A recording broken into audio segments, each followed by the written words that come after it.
திருச்சியில் போராட்டத்தில் ஈடுபட்ட மாணவர்கள் மத்தியில் காவல்துறை எஸ்பி மயில்வாகனன் உருக்கமாக பேசியது அனைவரின் கவனத்தையும் ஈர்த்திருக்கிறது.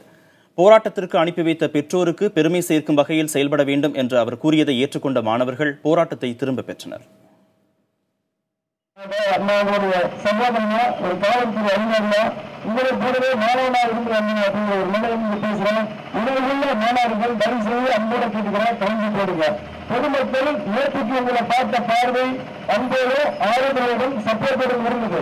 இன்னைக்கு பார்க்கின்ற பார்வை மாணவர்களும் பழைய மாதிரியே ஓட மறுக்கக்கூடிய எண்ணத்துல வந்துட்டாங்க அப்படிங்கிற ஒரு நிலைக்கு அவர்கள் போகக்கூடாது. தமிழ்நாட்டிற்கு இருந்து எங்கேயும் இல்லாத ஒரு ஒற்றுமையும், எங்கேயும் இல்லாத ஒரு பிரிவினையும், எங்கேயும் இல்லாத ஒரு அமைதியும் ஒருங்கிணைப்பும் இருந்தது. அதை தேர்ந்து போயிடுச்சு அப்படிங்கிற நினைக்கும் எனக்கு வருத்தமா இருக்கு. நீங்கள் புகழுடைய உச்சியில் இருக்கிறீங்க, வெற்றியுடைய கழிப்பில் இருக்கிறீங்க.